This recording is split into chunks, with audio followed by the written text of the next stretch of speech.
Baik, Shalom jemaat Tuhan yang terkasih. Mari kita lambaikan tangan kita beri kemuliaan bagi Tuhan. Haleluya. Saya percaya sore hari ini kita dalam keadaan sehat dan berbahagia. Amin.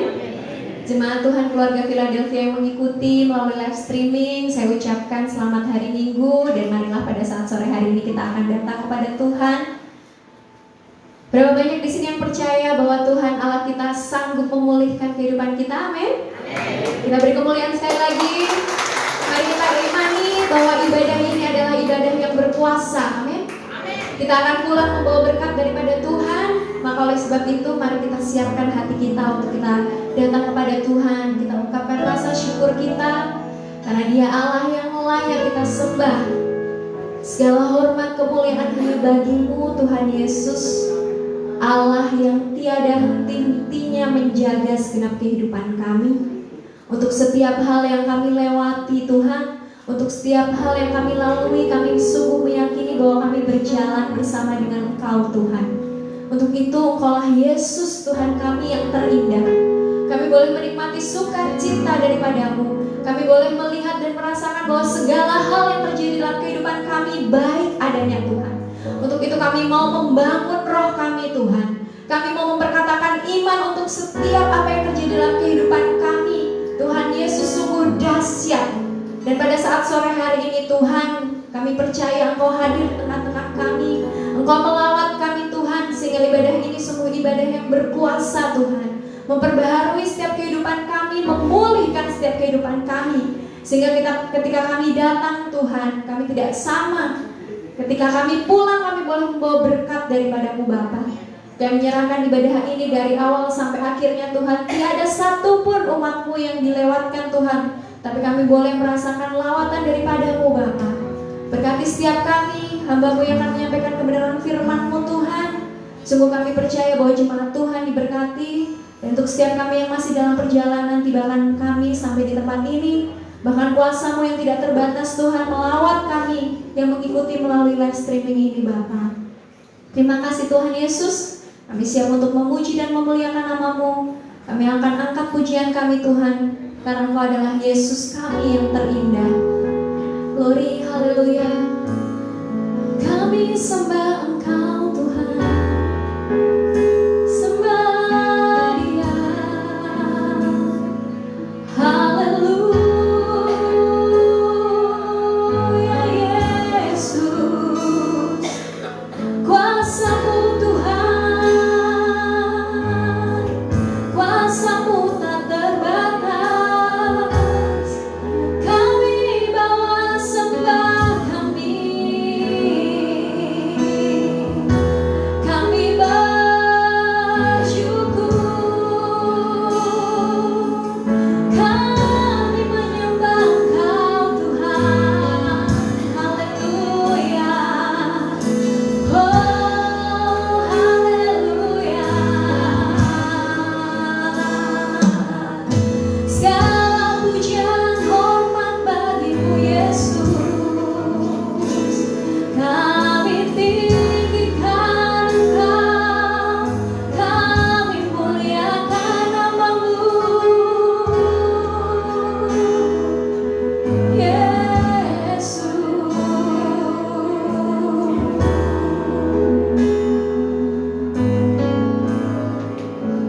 Saya undang jemaat Tuhan untuk bangkit berdiri bersama. Kita masuk hadirat Tuhan. Kita bawa syukur kita kepadanya. Terima kasih Yesus.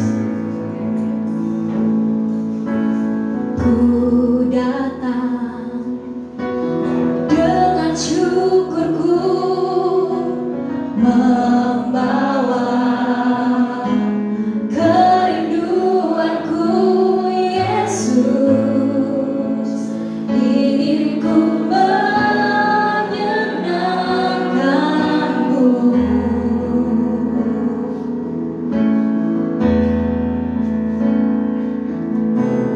Karya-Mu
datang dengan syukurku membawa kerinduanku, Yesus, ingin ku menyenangkanmu. Karyamu indah bagi kami, Tuhan. Karyamu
Yesus Tuhan. Ada setiap kuasa untuk setiap pujian kami Tuhan. Kami mengimaninya Bapa. Nyanyian puja bagimu Tuhan, pujian bagimu Tuhan, namamu besar dan layak dipuji. Nyanyian puja bagimu. Haleluya Yesus. Pujian bagimu. Tuhan, namamu besar dan layak dipuji. Oh, nyanyian puja kami sembah Engkau Tuhan. Tuhan, pujian bagimu Tuhan, namamu besar dan layak dipuji. Nyanyian pujian bagimu, nyanyian pujian bagimu Tuhan, pujian bagimu Tuhan, namamu besar dan layak dipuji. Namamu besar, namamu besar dan layak dipuji. Namamu besar, namamu besar dan layak dipuji. Saudara-saudara kemuliaan bagi Tuhan. Haleluya Yesus. Sungguh kami percaya Tuhan Engkau Allah yang layak kami puji. Kami percaya ada kebangkitan, ada pembangunan rohani di dalam setiap kami pada saat sore hari ini. Kami siap untuk memuji Tuhan di dalam nama Yesus. Sama-sama kita katakan amin. Kita akan bangkit, kita akan serukan nama Yesus. Katakan bersama, ku kan bangkit.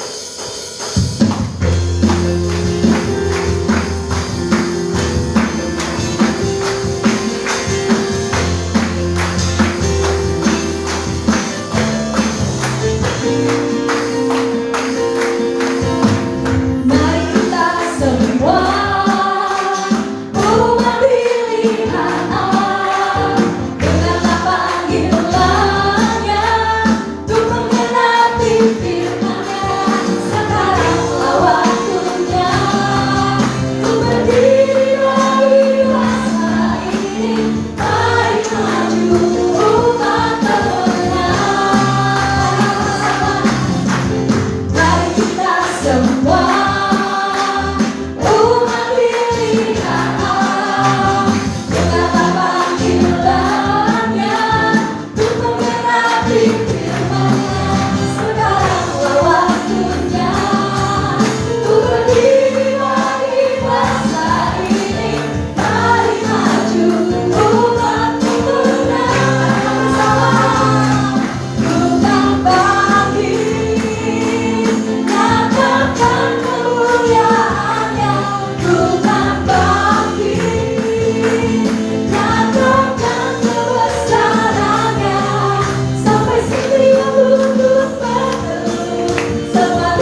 persembahan adalah bagian dari ibadah.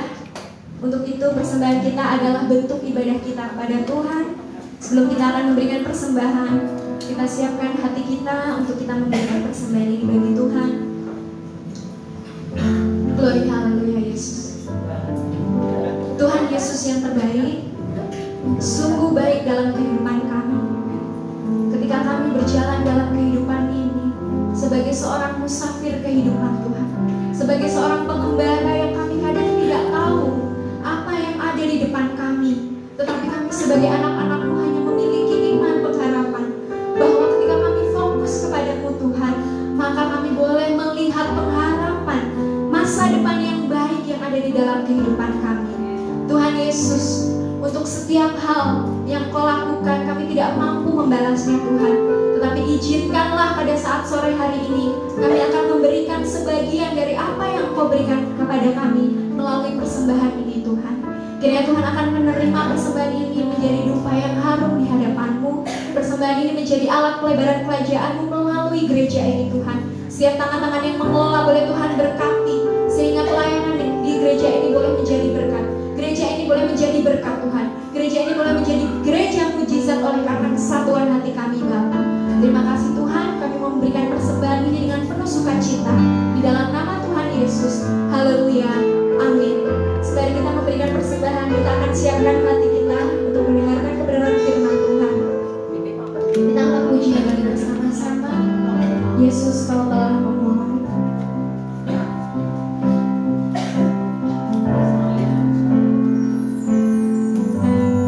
Yesus, Kau telah memulai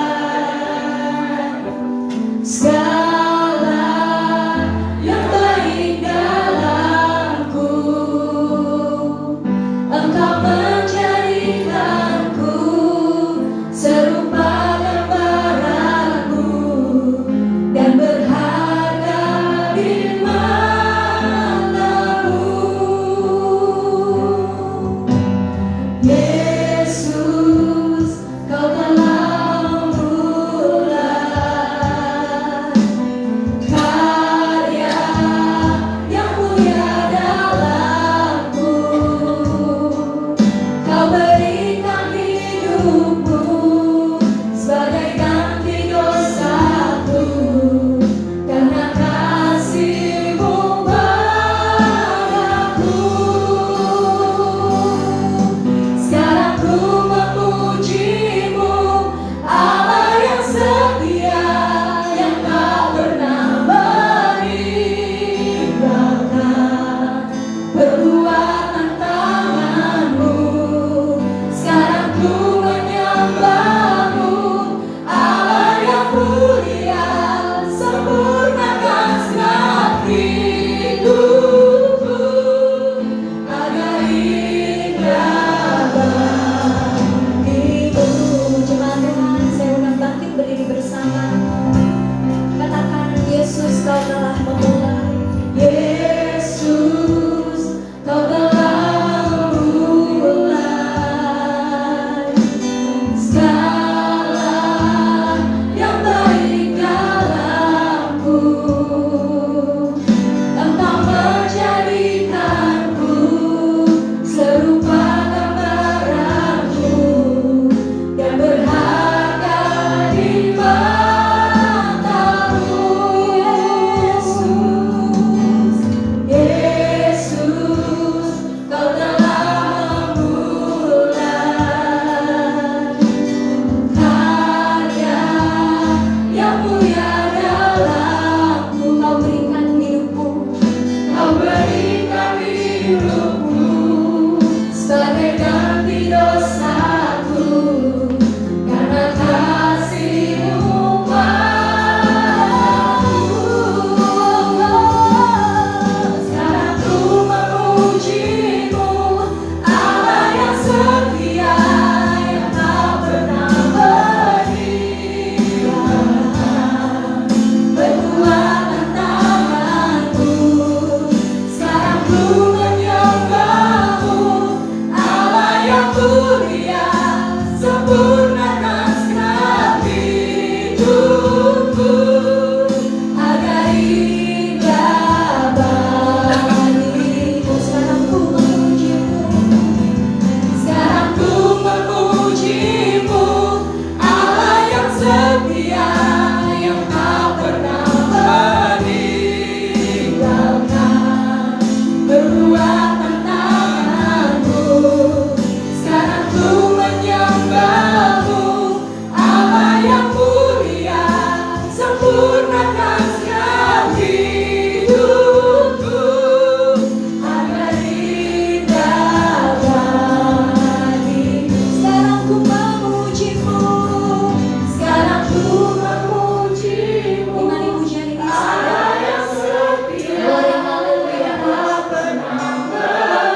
hadapan-Mu Tuhan.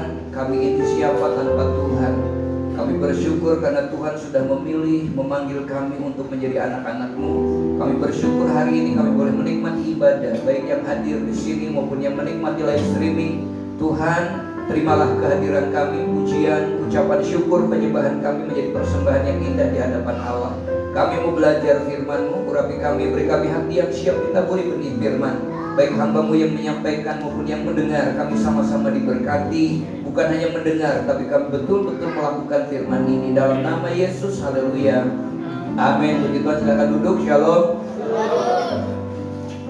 Meskipun sudah selisih 2 hari, hari ketiga ya untuk hari ini, ibu-ibu, wanita, selamat hari Kartini.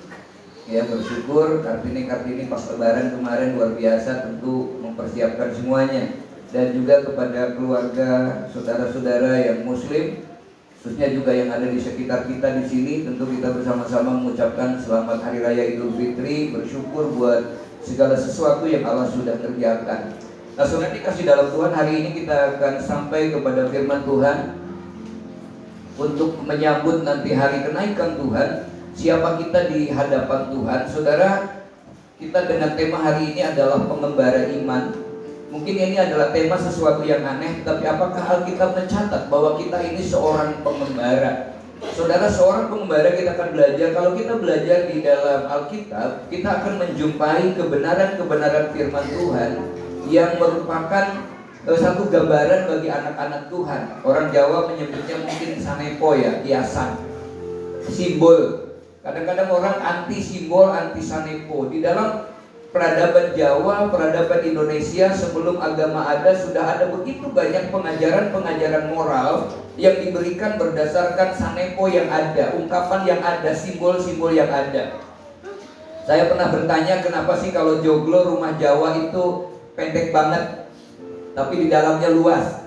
Ternyata itu satu gambaran bahwa seorang tamu kalau mau masuk ke dalam rumah harus jongkok menghormati orang tua, gitu ya. Tidak ada di situ aja hormati keluarga pemilik rumah. Tapi nggak ada. Tapi itu satu gambaran. Tidak boleh duduk di pintu. Banyak hal yang kemudian itu menjadi pelajaran yang kadang-kadang kita tidak sadar. Ya. Banyak hal yang kemudian Tuhan juga pakai sanepo ini atau kiasan atau personifikasi. Mungkin bahasa lain disebutnya tentang pasemon ya. Ya, pasemon itu adalah dalam susastra Jawa sebagai tembung andupuro, yaitu ungkapan kata yang kalimat yang mengandung maksud tertentu, tetapi yang paham tentang maksud itu adalah biasanya sang pencetus karya itu. Seorang disebut empu karena dia memang pembuat pusaka, maka disebut empu. Kalau tidak pernah bikin pusaka nggak mungkin disebut empu. Disebut guru karena dia mengajar. Disebut juga mungkin apa lagi? Kira-kira dalam ada hal lagi. Ada disebut mungkin dalang ya, karena memang suka mendalang. Disebut tentara, disebut polisi karena memang satu petugasannya. Nah, saudara dikasih dalam Tuhan, Yesus pernah memberikan satu ungkapan bahwa disebutkan kalau kita belajar Alkitab ada yang disebut dengan kita ini carang dan Yesus pokok anggurnya. Apakah kita itu betul-betul dahan? Tidak. Kita ini manusia, tetapi kenapa Yesus menyebutnya kita sebagai carang? Karena disebutkan dalam peribahasa itu atau dalam ungkapan yang disampaikan Yesus, perumpamaan itu adalah bahwa carang tidak mungkin bisa hidup tanpa suplai energi, suplai makanan dari pokok anggur itu. Demikian juga kehidupan kita. Yesus menyebutkan kita adalah terang dan garam. Itu bukan kita dalam wujud terang, tapi berbicara tentang fungsi kita di tengah-tengah masyarakat, di tengah-tengah dunia. Jadi kefungsian kita itu disebutkan dengan kita ini garam yang sanggup dan harus memberi rasa. Kita ini terang yang harus mampu memberi terang. Bukan dengan tata cara berpakaian tentu, tapi dengan cara hidup kita.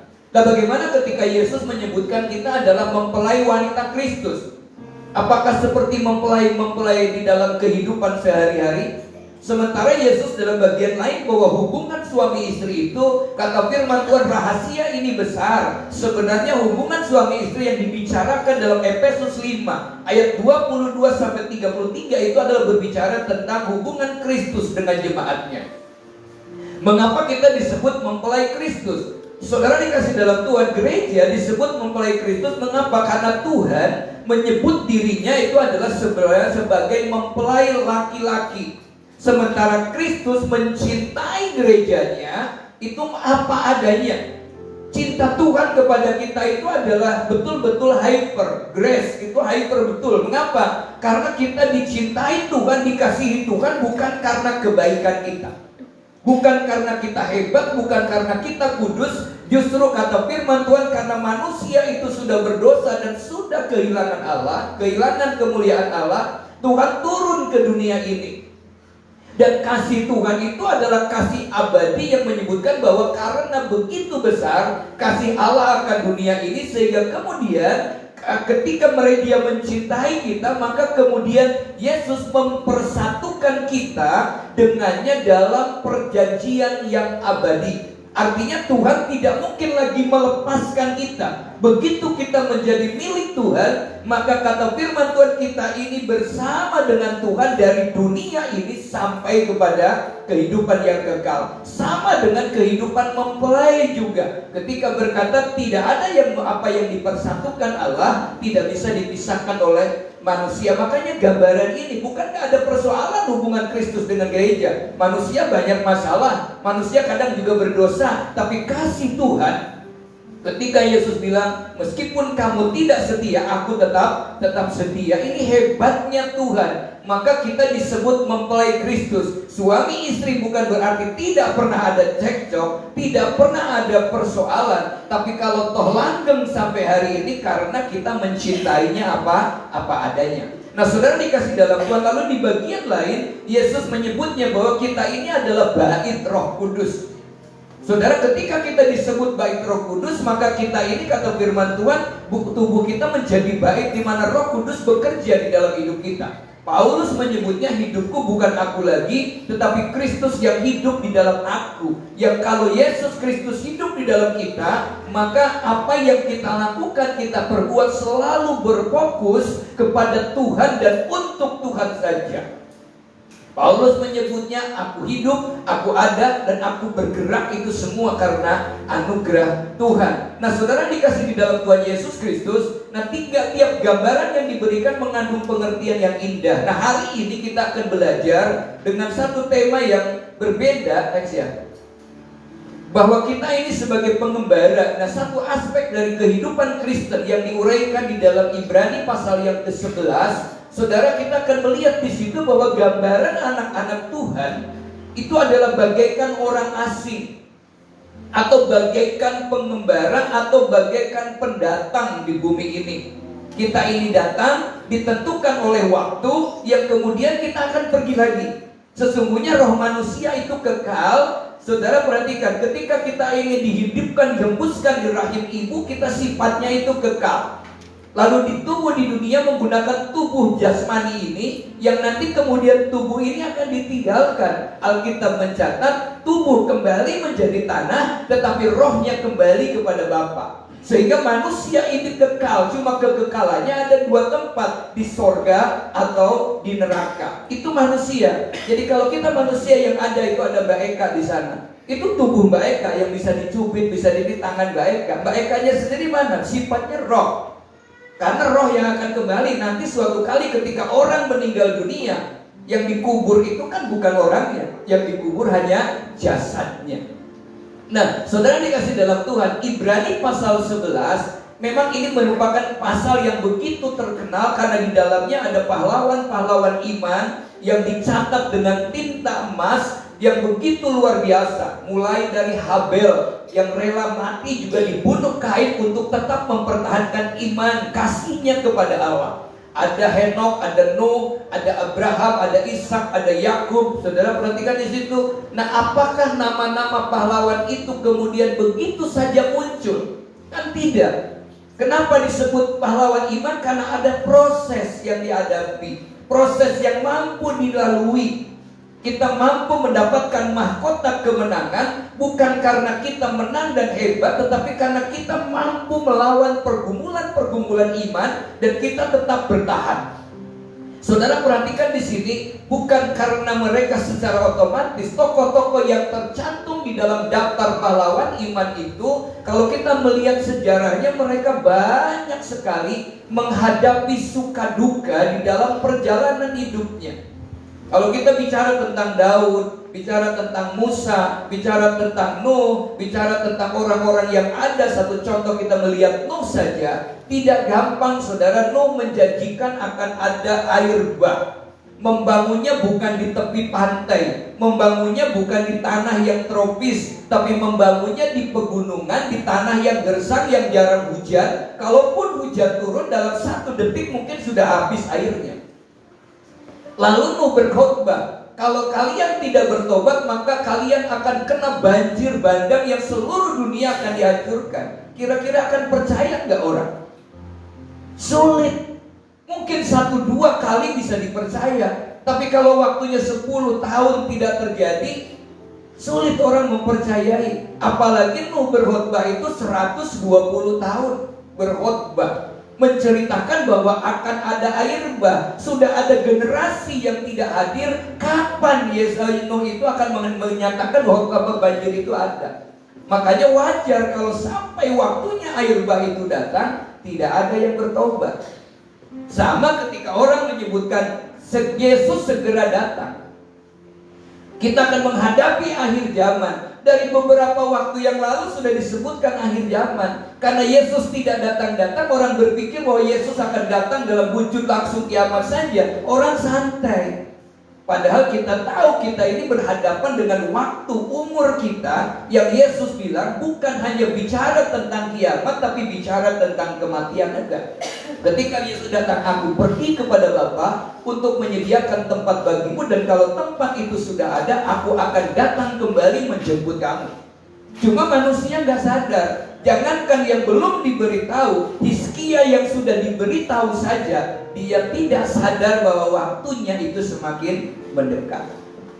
Jadi wajar kalau orang kemudian tidak sama sekali kuat. Nah, saudara, kalau kita melihat tokoh-tokoh itu semua dalam proses-proses yang hebat, proses yang begitu hebat, pergumulan yang begitu hebat. Mengapa mereka itu kemudian mampu bertahan melampaui kebiasaan orang banyak di situ?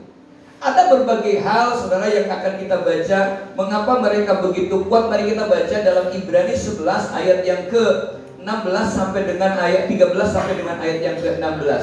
Kita baca bersama-sama. 2, 3. Dalam iman mereka semua ini telah mati sebagai orang-orang yang tidak memperoleh apa yang dijanjikan.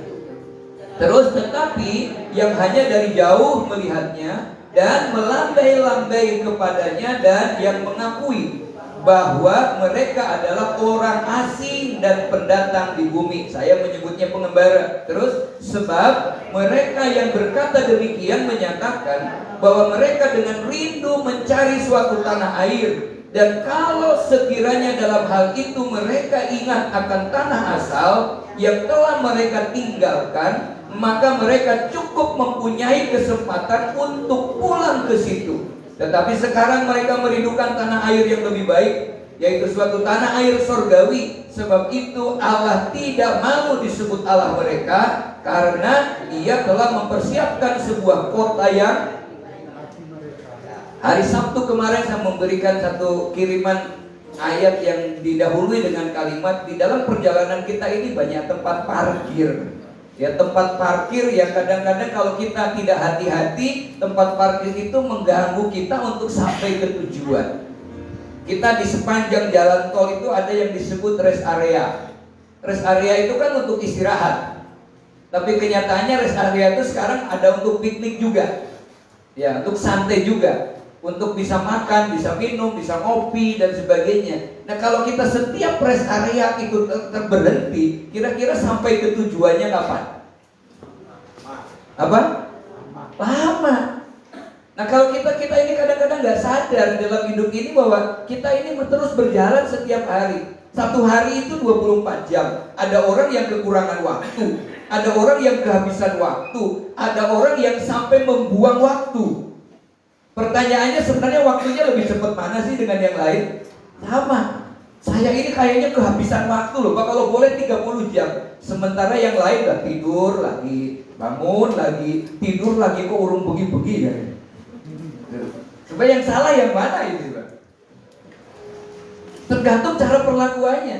Nah saudara dikasih dalam Tuhan, dari ayat di atas kita mendapatkan sebuah kebenaran firman Tuhan yang sangat jelas bahwa orang percaya itu statusnya sebagai pengembara. Sebagai pengembara itu kan kita berjalan. Kalau dulu pengembara mau kemana? Ada tujuannya. Dulu Sun Gokong jadi pengembara, ya, dengan teman-temannya, dengan gurunya. Menuju kemana? Ke barat. Baratnya itu mana? Gak tahu ya. Pokoknya dia berjalan ke barat. Tapi di sepanjang perjalanan itu banyak godaan terus. Kadang berhenti, kadang berantem, kadang bikin masalah. Kapan sampainya ke barat? Untung gurunya itu sabar. Ya kalau gak sabar tinggal pergi ya. Sama Yesus juga untuk sabar loh. Ini kalau nggak sabar Yesus paling udah nakal sedikit kita sentik. Kalau zaman hukum Taurat dulu gigi ganti gigi, mata ganti mata. Saudara mungkin kita udah banyak yang nggak punya tangan loh. Potongin terus kan? Iya kan? Mencuri lidahnya dipotong. Lidah, bohong lidahnya dipotong. Mencuri tangannya dipotong. Kita mungkin udah nggak punya tangan semua. Saudara perhatikan. Tapi Tuhan ini begitu hebat. Nah, perhatikan di sini saudara, kita ini hanya pengembara, artinya apa? Hanya sementara kok. Suatu kali akan balik. Calon-calon raja pada zaman dulu itu kan selalu dikirimkan. Calon raja-raja Pajajaran itu dikirim ke Kawali, dibina di sana. Nanti sudah ini baru balik lagi. Dia dulu kan tidak ada taksi, tidak ada Grab, tidak ada kereta sampai dari Pajajaran Kawali Pakuan itu pakai apa?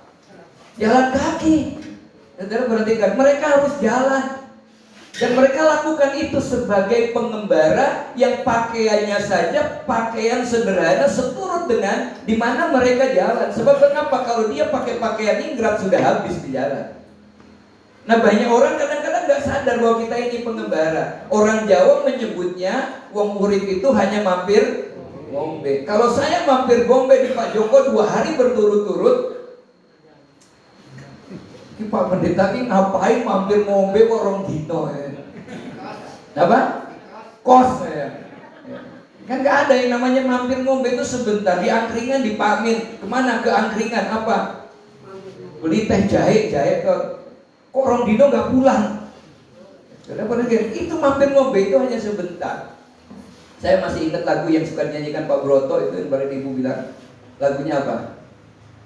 Prokonco podo elingo urip neng dunya tan langgeng, terus koyo kembang suket ing ora-ora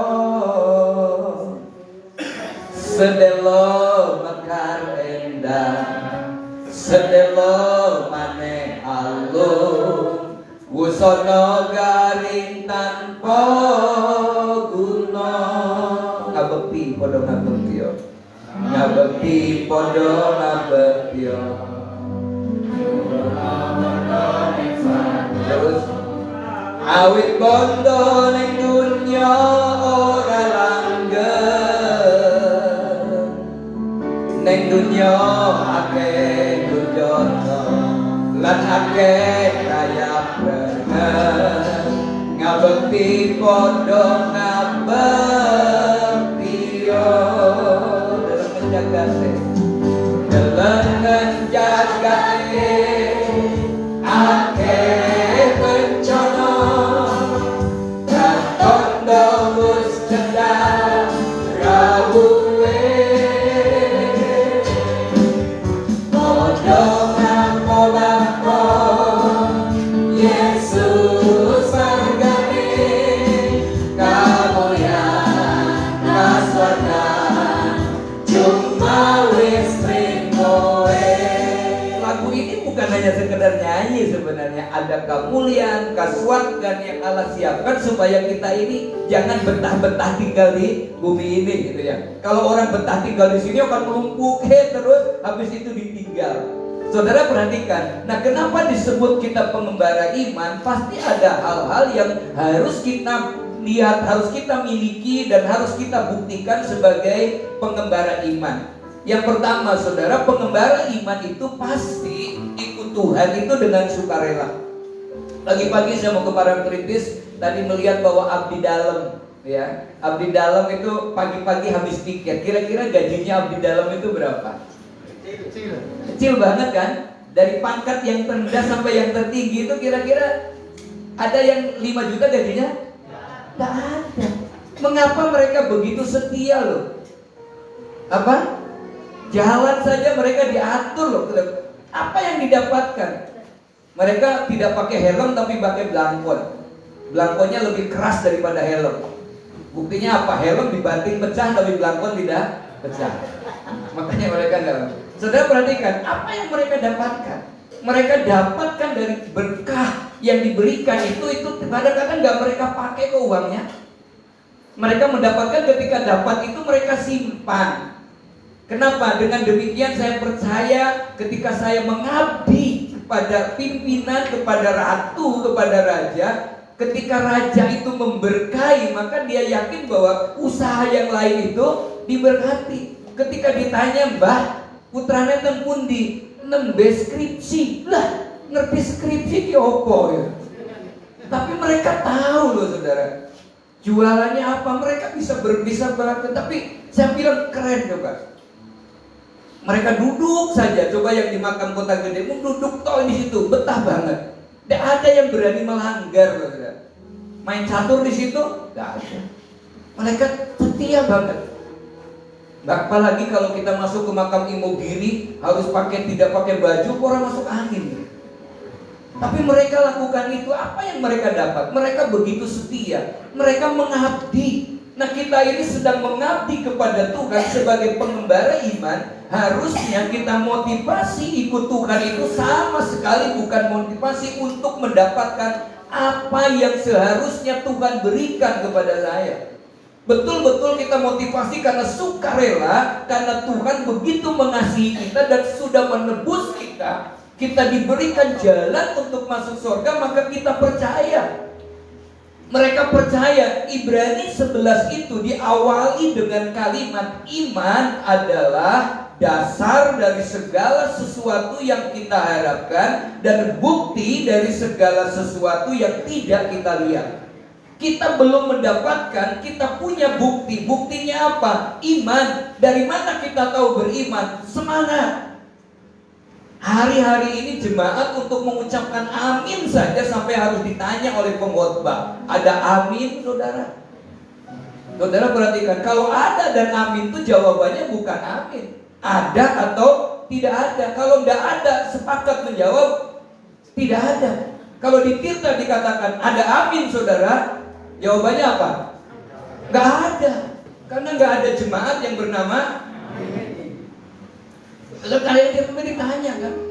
Nah ini kan keterlaluan, saudara. Coba perhatikan beberapa fakta yang hebat. Bahwa mereka mengikut Tuhan itu dengan sukarela. Apa yang didapatkan Henokh? Henokh hidup di tengah bangsa-bangsa zaman lingkungan yang tidak kenal Tuhan, penyembah berhala, orang-orang yang gak beres hidupnya. Tapi mengapa dia bisa tetap berjalan? Saudara, emas itu dimanapun tetap akan nilainya tetap emas. Dijatuhkan di kotoran pun dia nilainya sama dengan uang 50.000, uang baru, uang lama, uang yang udah ringsek, tetap laku untuk membeli bakso, bukan karena bentuk uangnya, tapi karena nilainya.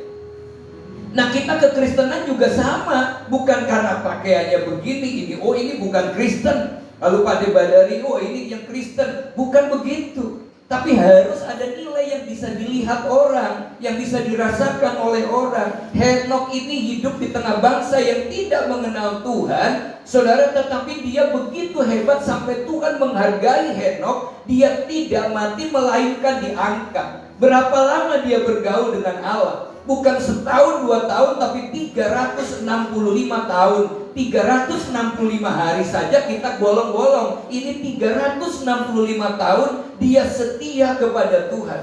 Kira-kira dapat bonus enggak? Artinya gini, orang-orang kadang mau setia datang satu pertemuan karena ada door prize. Biasanya door prize yang paling besar ditaruh awal akhir. Akhir nunggu. Siapa tahu dapat door prize. Sebenarnya dia setia bukan karena mau ikut acara, karena berharap dapat door prize. Nah, kalau kita ibadah hanya untuk door prize saja, Ibadah karena tempat, mungkin gerejanya hebat, tempatnya megah, alat musiknya hebat, suaranya bagus. Covid kemarin gak kepake kok buktinya. Iya kan? Gereja besar hanya difoto saja udah gak lagi. Jangankan foto gerejanya, keluar rumah saja sudah tidak berani. Ini membuktikan bahwa sifat materi itu tidak begitu juga walaupun itu penting. Tapi sebenarnya jabatan tidak boleh menjadi tujuan, kekayaan juga nggak boleh menjadi tujuan, tapi menyenangkan Tuhan itulah yang menjadi tujuan kehidupan kita. Saudara, siapa lagi? Ibrani 11 ayat 15. Saudara perhatikan, pahlawan iman kalau tadi dikatakan dia bisa loh menoleh ke belakang, dia bisa mundur melihat. Tapi mereka tidak lakukan itu. Siapa di dalam sejarah Alkitab yang menoleh ke belakang? Istri Lot kan? Sudah dibilangin oleh malaikat, Tuhan kamu pergi, tinggalkan, lari saja dulu, cari tempat yang aman sebab ini akan ditunggang balikan Sodom dan Gomora. Henok pergi dengan istri, Lot pergi dengan istri dan 2 anaknya. Harusnya kan lari, tapi ternyata istri Lot menoleh ke belakang. Kira-kira yang dilihat istri Lot apanya? Hartanya, rumahnya, ya apalagi mungkin bawang merah urung sempat dibawa gitu ya, cobeknya, laling, batu berat gitu ya. Saudara, akhirnya kata firman Tuhan, dia kemudian mati menjadi tiang darah. Tuhan itu mengajarkan kepada kita, kalau kita sudah ikut Yesus ya fokus saja kepada Tuhan. Bukan berarti tidak ada masalah, tapi Tuhan pasti akan menuntun kita. Daud itu ketika dia ikut Tuhan, setia kepada Tuhan, jadi raja, dia gak pernah berpikir mau jadi raja kok. Dia gak yakin raja itu apa. Yang tahu adalah diurapi oleh Samuel menjadi raja, dibawa ke istana Saul karena Saul sering kerasukan setan.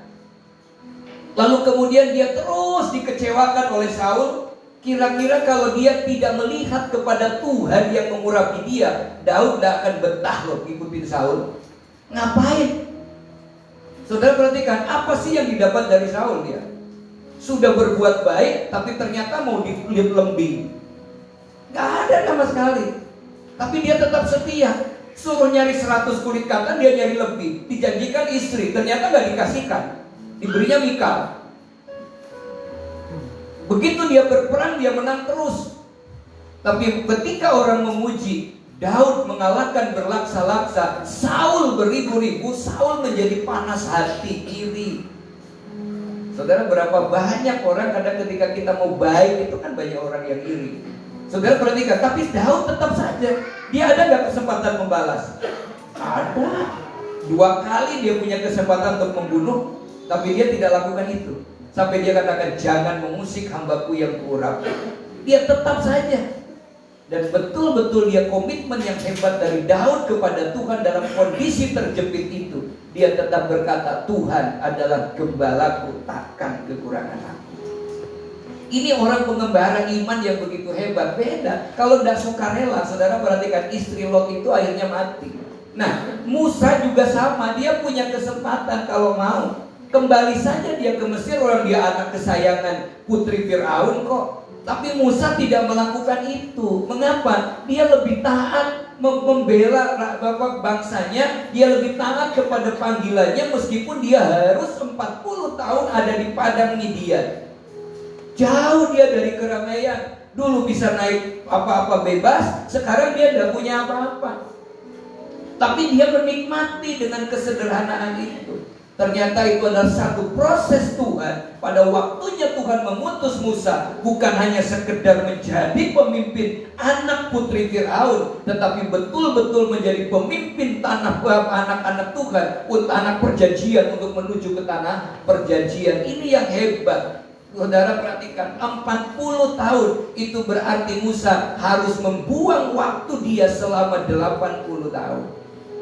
80 tahun harusnya sudah tidak ada kok. Orang dia bilang manusia itu hidupnya 70 tahun, lewat itu 10 tahun, 80, setelah itu penderitaan. Tapi ternyata di usia 80 tahun Musa masih berani berperang. 120 tahun masih segar bugar. Jadi jangan begitu terpaku kepada hal-hal yang menurut orang, menurut dokter, menurut begini. Kalau kita tetap semangat fokus kepada Tuhan, Tuhan sanggup menolong kita. Saudara perhatikan, kita percaya, mari kita belajar. Kita baca yang atas itu 2-3. Marilah kita percaya dan menyerahkan hidup kita sepenuhnya kepada Yesus dengan sukarela, tanpa paksaan dan tekanan. Lalu tanda tangan di atas materai 10.000 ya. Surat pernyataan ini dibuat tanpa paksaan dan dari siapapun. Berarti kan, mengapa kita betul-betul percaya kepada Tuhan? Alkitab menjelaskan sekali dalam firman Tuhan, Kisah 4 ayat 12, sebab di bawah kolong langit ini tidak ada nama lain yang bolehnya kita diselamatkan selain nama Yesus Kristus. Sebelum RRI tutup jam 00, dia sudah katakan, sekali merdeka tetap merdeka, sekali Yesus tetap Yesus. Saudara, yang kedua, pengembaraan iman itu buktinya apa? Dia akan melihat apa yang tidak dilihat oleh manusia biasa. Anselmus pernah bilang kan, manusia itu biasanya mengerti dulu baru percaya. Tapi orang percaya itu bukan mengerti dulu baru percaya dulu baru mengerti. Dunia mengajarkan bahwa melihat dulu bukti baru percaya. Tapi iman itu tidak, beriman dulu baru kita akan mendapatkan bukti dari iman itu. Kalau saudara buka warung di pasar, saudara udah tahu nggak pembeli yang akan datang hari itu? Ya, Bude Natio kalau buka toko udah tahu nggak yang akan datang hari itu pembelinya? Nggak tahu, tapi kenapa buka? Yakin. Kok bisa belinya makanannya itu, buah-buahnya itu? Yakin nggak orang beli itu? Tapi dia buka, semangat. Bude Minar buka di pasar, masa tiap hari orang beli semangka sih? Tapi selalu saja kan begitu buka, nggak tahu siapa yang beli hari itu. Tapi orang semangat buka. Kenapa? Yakin. Kalau nggak yakin pasti mikir, kopian orang payu ya. Eman-eman, maksud digawe es terus. Kan es itu dingin. Kita perhatikan, tapi orang punya iman. Nah, saudara, itu iman, tapi dunia nggak bisa percaya begitu. Buktikan dulu dong, baru saya percaya. Jadi kalau orang katakan, kalau kamu nggak percaya, belahlah dadamu. Bohong itu pasti. Kenapa dibeleh tenang? Kalau kamu nggak percaya bahwa kamu aku cinta kamu, belah dadaku, ada namamu di hatiku. Benar-benar belah, benar. Aduh, bohong itu, nggak terlalu hiperbol. Sudah perhatikan, nggak ada orang begitu. Gunung kan kudaki, jalanku seberangi, halah nanti hujan dikit aja sudah malas. Dan banyak orang kan begitu. Kalau udahlah aku mencintai apa adanya, beres kan begitu. Sudah perhatikan, banyak orang kan begitu. Nah inilah makanya kalau pengembara iman, kita bisa belajar. Henok itu tadi katakan perhatian di sini, pengembara iman itu melihat apa yang tidak kelihatan. Kita baca coba Ibrani 11, 26, 27, 23. Ia menganggap penghinaan karena Kristus sebagai kekayaan yang lebih besar daripada semua harta Mesir. Sebab pandangannya diarahkan kepada upah atau pahala surgawi. Karena iman maka ia telah meninggalkan Mesir dengan tidak takut akan murka raja. Ia bertahan sama seperti ia. Saya beberapa kali menyanyikan lagu Pantai Kosta Lama itu ya, yang begitu bagi saya lagu perjuangan betul. Dalam suka duka bukan tetap tersenyum, diejek, dihina, bukan tetap tersenyum. Kira-kira gampang nggak kenyataannya lagu itu? Kalau diejek kira masih tersenyum nggak? Apa? Diejek masih bisa tersenyum? Sang, iya. Diomelin masih bisa tersenyum? Iya. Saya juga belajar, saudara. Belajar dikerasin begitu masih bilang terima kasih itu, aduh itu berat banget sebenarnya. Tapi begitu bisa mengucapkan terima kasih, lega rasanya. Ya, lega rasanya, terima kasih om. Aduh, lega banget itu rasanya. Padahal itu rasanya tuh jadi sakit loh. Oh, itu sakit tuh di sini kan. Tapi terima kasih om, ya lega banget. Tapi reaksi itu kemudian luar biasa dari seluruh Indonesia pada telepon, pada WA gitu kan. Saudara perhatikan, jangan apa mengucapkan, tapi ternyata kita mampu, itu luar biasa. Nah, saudara perhatikan, mengapa dia begitu? Ia menganggap penghinaan karena Kristus itu sebagai kekayaan yang lebih besar. Orang yang betul-betul tahu Tuhan memberikan masa depan yang penuh dengan pengharapan. Dia akan percaya betul bahwa kehinaan, penderitaan yang dialami hari ini tidak sebanding dengan sukacita yang akan Tuhan berikan kepada kita. Nah, melihat, kalau cara penglihatan ini tentu orang melihatnya ada dua macam, ada beberapa penglihatan. Yang pertama, ada orang yang melihat tentang hal-hal yang materi saja. Harta benda, tujuannya hanya materi saja. Semuanya dinilai dengan duit saja, semuanya dengan materi saja. Pertanyaannya, apakah materi bisa bikin puas? Apa? Bisa bikin puas gak? Ya, mungkin seketika akan puas. Dulu orang beli motor, waduh pengen motor itu. Sekarang berganti-ganti. Seberapa di sini yang sudah ganti motor 3 kali? Wow, udah berapa kali, Bapak? Kenapa enggak pakai motor yang tetap itu saja? Apa? Ketinggalan zaman, nggak modern. Kenapa di sini yang masih HP Nokia 325 masih ada? 3315? Nggak ada sinyal. Nggak ada sinyal. Dulu SMS itu cuma 300 karakter saja, paling banyak 360. Padahal sekarang WA kayak nulis surat. Nggak bisa lagi. WA saja udah ganti Android yang keren sekarang. Dulu orang ngetik, saya kursus komputer, DOS gua itu keren banget sudah. Tahun 80-an, tahun 90 ya.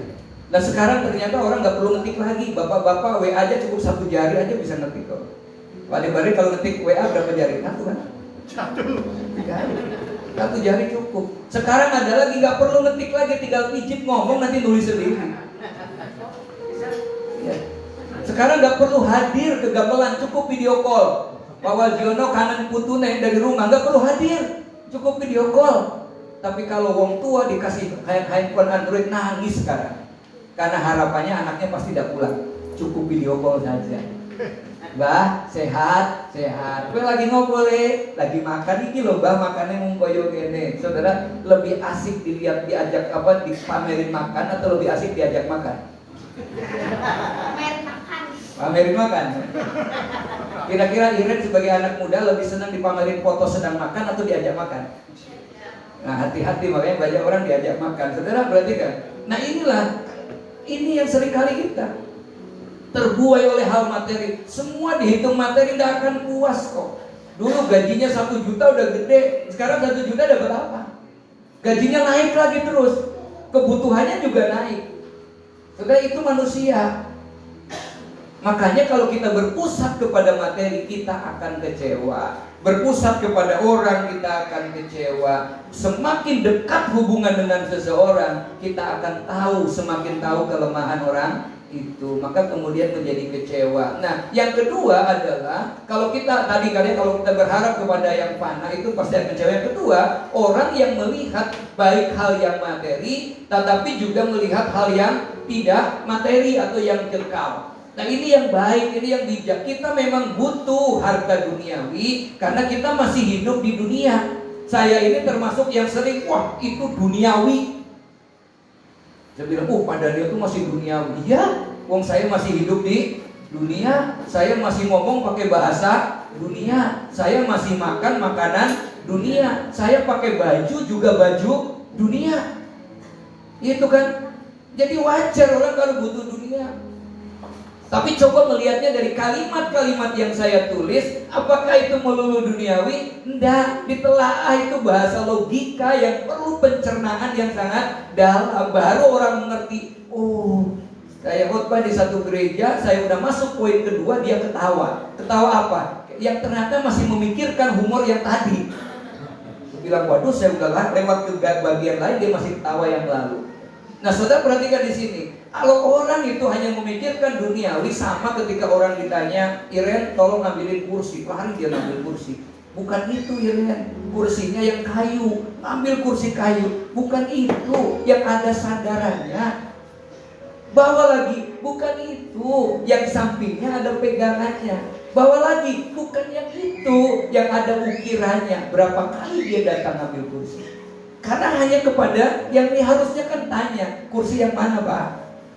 Yang kayu, yang keren apa? Jadi sekali jalan. Tapi banyak orang tuh kan sadek.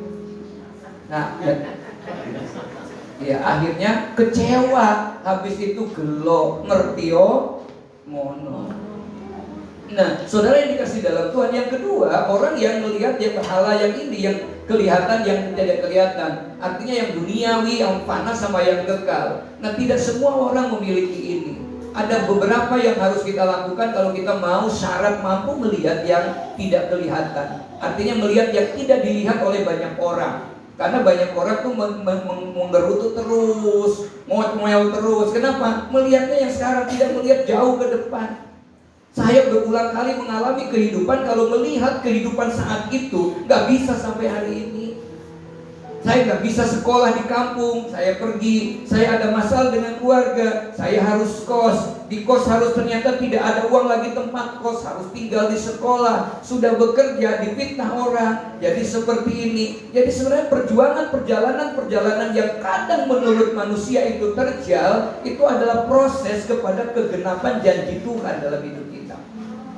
Makanya orang bisa bersyukur. Saudara, yang pertama, bagaimana kita bisa melihat apa yang tidak bisa dilihat orang lain adalah hidup di dalam iman. Sebab tanpa iman dia tidak akan mungkin berkenan kepada Allah. Yang kedua, percaya penuh bahwa Allah menyediakan pahala, upah, kata Yesus, dan aku menyertai engkau sampai kesudahan zaman. Nah, kalau Yesus menyertai kita, kebutuhan kita di dunia kira-kira Tuhan cukupkan enggak? Kita pasti dicukupkan. Orang Yesus pernah jadi manusia kok. Dia pernah lapar, dia pernah haus, dia juga butuh kendaraan. Dia pernah bilang ke murid-muridnya, pergi dulu, bilang, siapkan, guru mau datang. Mau makan saja Yesus sudah utus dulu orang. Kepentingan manusia loh. Makanya kalau kepentingan kita di sini, apa yang tidak bisa kerjakan? Yang ketiga, menanggalkan semua beban dosa yang merintangi. Mengapa? Sebab dosa itu akan menghambat. Masa lalu kita itu akan mengganggu terus. Orang yang terus tersakiti masa lalu, punya luka masa lalu, gak akan bisa melihat masa depan kok. Ketika dia banyak dikecewakan oleh orang, kalau itu dia tidak bisa merdeka, lepas, sembuh dirinya sendiri, dia akan melihat orang lain selalu dari sisi jeleknya saja. Dia akan curiga kepada orang lain, dia tidak akan bisa menilai orang dengan baik. Dia tidak bisa, orang lalu katakan langsung bisa menghakimi. Mengapa? Dia trauma dengan masa lalu. Makanya kata Tuhan, gambar diri yang buruk ini hanya bisa diselesaikan ketika Yesus bekerja dan percaya betul bahwa kita, barang siapa menjadi milik Kristus, dia adalah keturunan Abraham yang juga ahli waris atas setiap apa yang Allah janjikan kepada Abraham, termasuk yang mengatakan, barang siapa memberkati engkau akan diberkati, barang siapa mengutuk engkau akan dikutuk. Berarti kita tidak perlu melakukan pembalasan. Mengapa? Sebab Tuhan yang akan memberikan pembalasan. Alkitab bilang, kamu akan berdiam diri dan Tuhan akan berperang ganti kamu. Yang keempat, pandangan mata harus tertuju kepada Yesus, bukan kepada harta, bukan kepada oknum, sebab nanti pasti kita akan kecewa. Nah, Rasul Petrus memberikannya dengan begitu indah, katakan, bukan hanya bicara tentang harta atau pendapat pahala tentang masa depan itu. Petrus menyebutnya suatu warisan yang luar biasa menanti bagi semua pengembara iman. Bukan lagi bicara, tapi warisan yang Allah akan berikan. Nah, saudara, pertanyaannya mengapa demikian? Karena di mana sih di dunia ini yang langgeng? Di mana dunia ini yang tidak binasa? Semua pasti akan binasa. Tidak ada yang tidak bisa binasa. Yang tidak binasa itu hanya di sorga. Nah, saudara dikasih dalam Tuhan, makanya dalam kitab Wahyu disebutkan, mari kita baca 2-3. Sesungguhnya aku datang segera dan aku membawa upahku untuk membalaskan kepada setiap orang menurut perbuatannya. Saudara, mari periksa mata kita. Apakah mata kita hanya melihat yang kelihatan saja, atau kita tembus jauh seperti lagu pujian-pujian lama, belakang langit biru ada mahkotaku, belakang langit biru sana ku rindu, kulihat wajahnya Yesus melepasku, belakang langit biru sana. Ini lagu ini udah jarang dinyanyikan Di belakang langit biru ada mahkota yang Tuhan siapkan. Apalagi sore gini kan langitnya tidak biru lagi. Yang keempat, tiga, pengembara iman itu tahu jelas tujuan kemana dia sedang menuju. Kalau orang yang pergi tanpa tujuan yang jelas, namanya lontang lantung. Kalau pengembara itu pasti tujuan mau kemana. Mau kemana? Ke Jakarta. Jakartanya mana? Nggak tahu. Yang penting Jakarta itu orang nggak jelas. Mau kemana? Jakarta. Jakartanya mana? Ini jelas. Ya. Saya kemarin diantar. Abah mau diantar saya? Nggak usah. Naik Grab aja? Nggak usah. Lalu Abah mau naik apa ke Gambirnya? Saya mau naik Limousine tahun 74. Bajaj Super. Jadi saya naik Bajaj, saya di stopkan. Ya, yang nyetopkan kolonel kemarin juga sama Sekar ya. Nah, coba lihat keren tuh ayah apa? Yang nyopirin kolonel pakai mobil Kemhan. Berarti kan sekarang yang dianggap bosnya yang mana? Sebelahnya. Ya. Kenapa saya suka naik Bajaj? Karena asik, remnya khas. Bajaj itu remnya ada di pundak. Stop. Bajaj kan remnya di situ ya. Kalau bus remnya di sebelah kiri. Kiri. Itu bus ya. Pengembara iman punya tujuan, sebenarnya nggak silakan. Tujuannya apa? Tanah air surgawi. Kita ini tidak asal mengembara. Kata Tuhan Yesus, kita ini sudah pindah dari maut kepada hidup. Jadi sebenarnya kita mau kemana? Surga. Kita nggak perlu belajar tentang neraka kok. Kenapa? Kita tujuan kita masuk surga.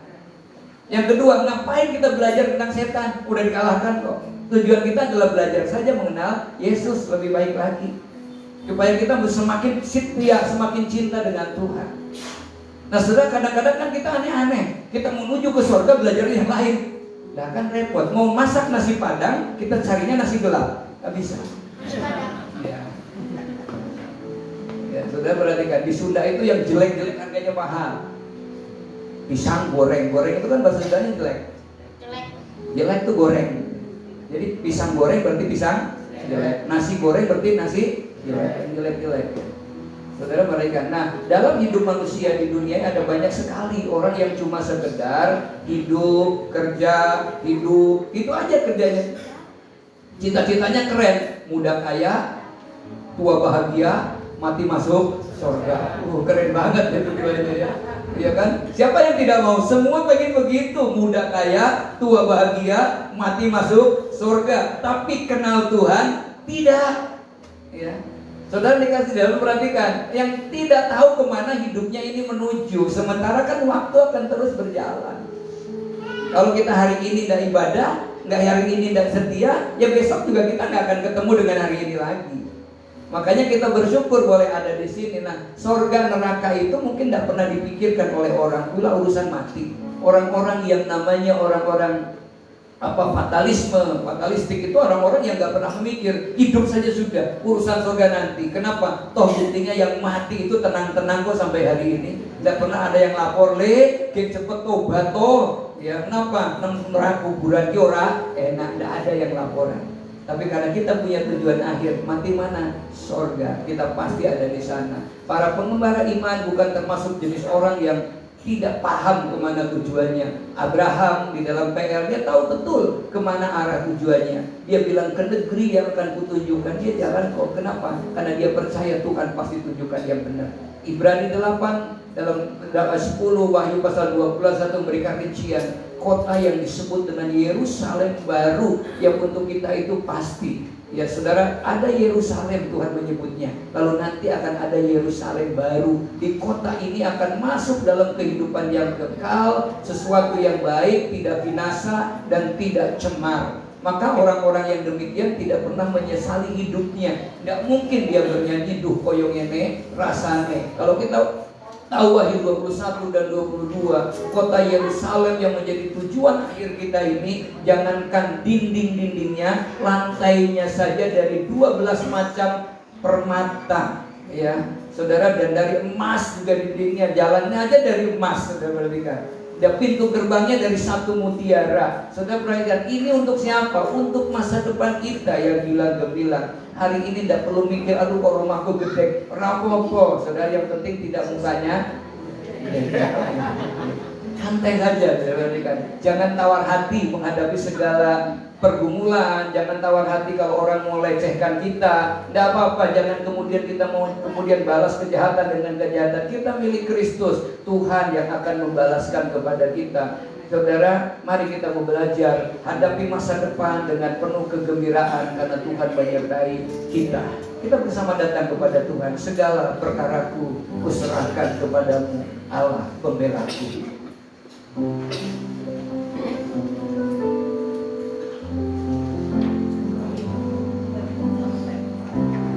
Segala perkaraku kuserahkan padamu, Allah pembelaku, Allah pembelaku.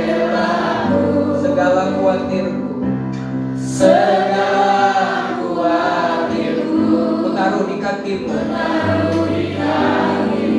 Allah pemeliharaku, Allah pemeliharaku.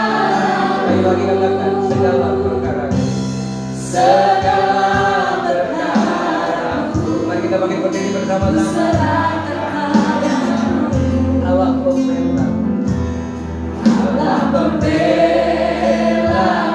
Segala khawatirku Tuhan, segala khawatirku kutaruh di kakimu, Allah pemeliharaku, Allah pemeliharaku. Bila Kau yang membuka pintu, bila Kau yang membuka pintu, tak ada satu pun dapat menutupnya. Bila Kau yang mengangkat aku, tiada yang dapat merendahkanku. Biarlah pujian ini menjadi pujian kita di hadapan Tuhan. Kita serahkan semua kepada Tuhan. Segala perkaraku kuserahkan kepadamu, Allah pembelaku, Allah pembelaku. Segala khawatirku Tuhan, segala khawatirku kutaruh di kakimu,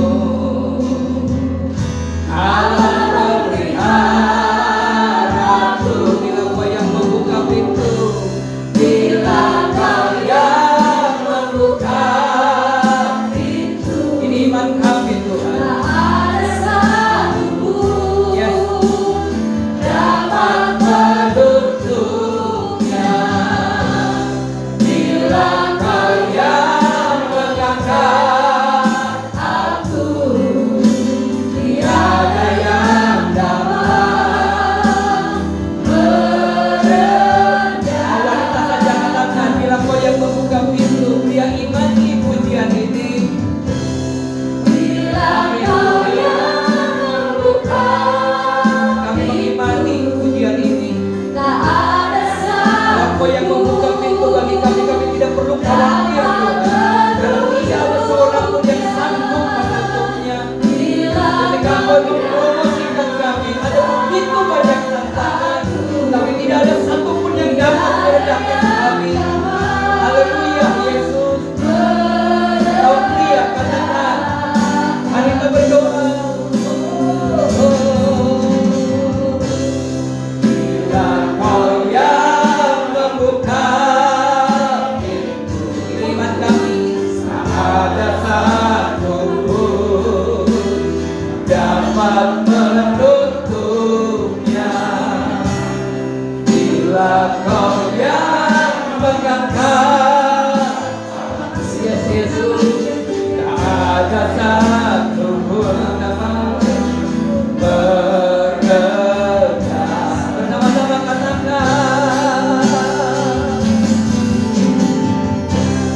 bila Kau yang membuka pintu, amin Tuhan.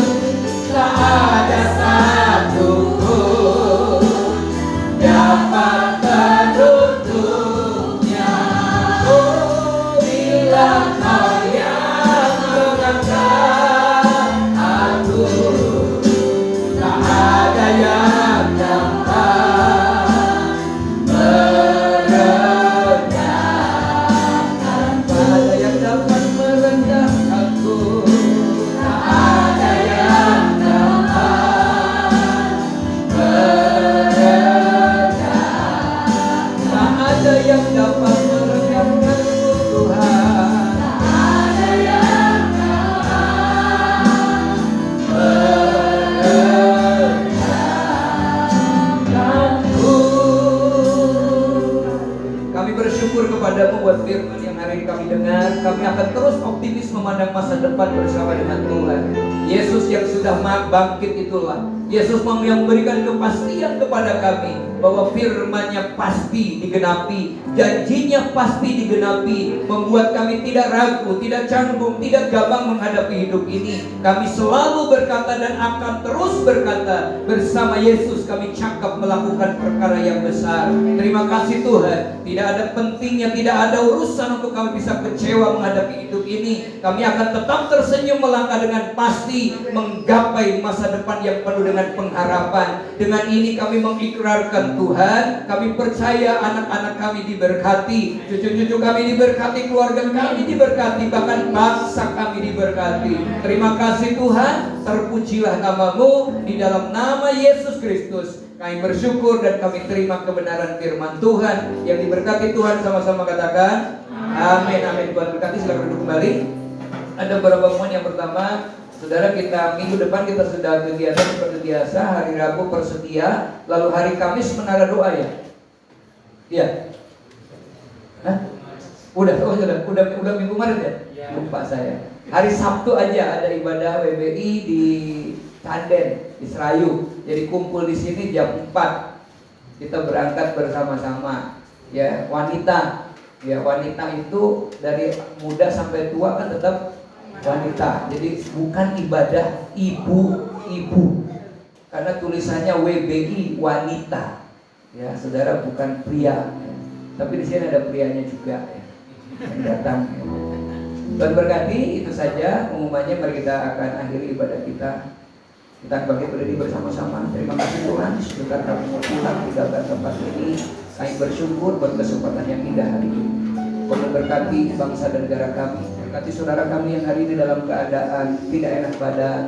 Tuhan, ada James Tuhan, anaknya Ibu Anilis yang divonis COVID hari ini harus isoman. Kami percaya Tuhan menjamah dan menyembuhkannya. Kami percaya melepaskan berkat bagi setiap anak-anak-Mu dimanapun hari ini berada, yang mudik, yang pergi keluar kota. Tuhan berkati mereka semua. Di minggu yang akan datang boleh bersama-sama dengan kami. Kami mengucap syukur kepada-Mu Tuhan. Di dalam nama Yesus kami siap diberkati Tuhan. Katakan kita bersama-sama, Tuhan memberkati Engkau dan melindungi Engkau. Tuhan menyinari Engkau dengan wajah-Nya dan beri Engkau kasih karunia. Tuhan menghadapkan wajah-Nya kepadamu dan memberi kita damai sejahtera mulai hari ini sampai Tuhan datang yang kedua kali. Yang percaya diberkati Tuhan sama-sama katakan amin. Katakan dengan iman, aku punya Tuhan yang besar.